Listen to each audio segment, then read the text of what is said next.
Mid day মিলের রান্না এবং চালকে নিয়ে দুর্নীতির অভিযোগ উঠল পূর্ব মেদিনীপুর জেলার সাবাজপুর হাই স্কুলের প্রধান শিক্ষকের বিরুদ্ধে।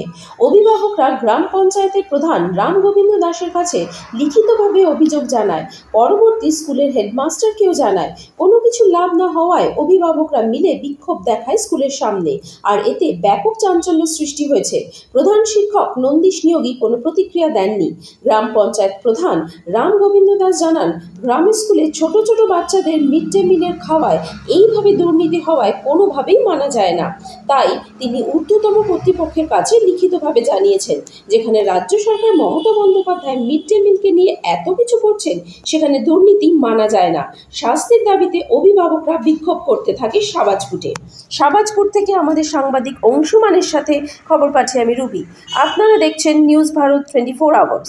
প্রথমে বলছি, এখনো বলছি যে আমরা যা কিছু করছি কিংবা সম্ভব করি, যে মিড ডে মিল আমাদের ছেলে মেয়েদের স্বাস্থ্যের কথা ভেবে, তাদের সকাল থেকে বেরিয়ে আসার পর যে 5টা অবধি থাকা, সেই যে একটা তাদের যে একটা খিদার যে যন্ত্রণা, সেই মুক্তি পাওয়ার জন্য যে আমাদের মিড ডে মিল চালু হয়েছে এবং আমার মাননীয় মুখ্যমন্ত্রী একদম এটাকে গুরুত্ব সহকারে দিচ্ছে।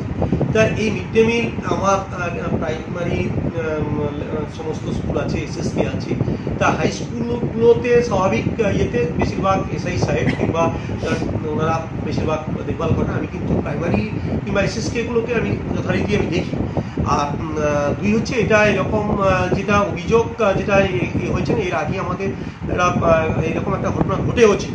তা সেটাও তারপরেও যদি আমাদের প্রধান শিক্ষক মহাশয় কেন জানি না কেন উনি এটাকে আরও গুরুত্ব দেওয়া দরকার ছিল, তা উনি কেন গুরুত্ব দিচ্ছেন না আমি সেটা নিজেও বলতে পারবো।